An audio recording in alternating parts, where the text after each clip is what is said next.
Femme fleur, héroïne de comics ou nature morte, dans l'œuvre de Valérie Belin, ce que l'on voit n'est pas toujours ce que l'on croit. À la Galerie des Beaux-Arts, une centaine d'œuvres illustrent sa réflexion photographique des 30 dernières années. De nombreuses références à l'histoire de l'art, notamment dans sa prédilection pour le portrait, comme ici dans la série All Star, des femmes songeuses au visage lisse.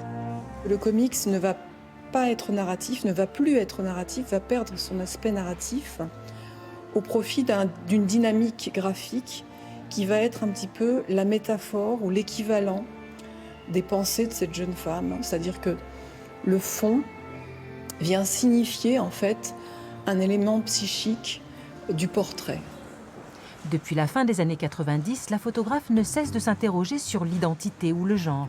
Culturiste, sosie, transsexuel ou mannequin, avec toujours cette dualité entre le réel et l'imaginaire, le naturel et l'artifice, l'humain et l'objet.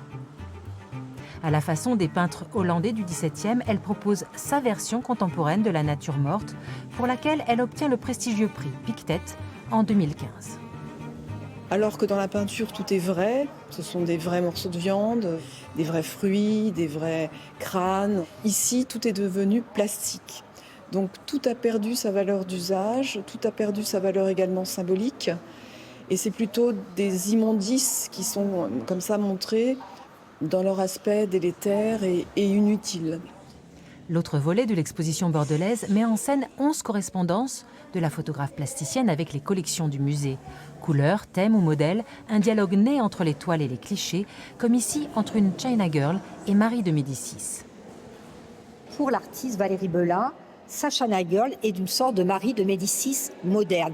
Parce que finalement, ces deux femmes sont environnées par un décorum qui renvoie à la vanité. Pour Marie de Médicis, c'est la vanité d'un pouvoir et d'un faste perdu.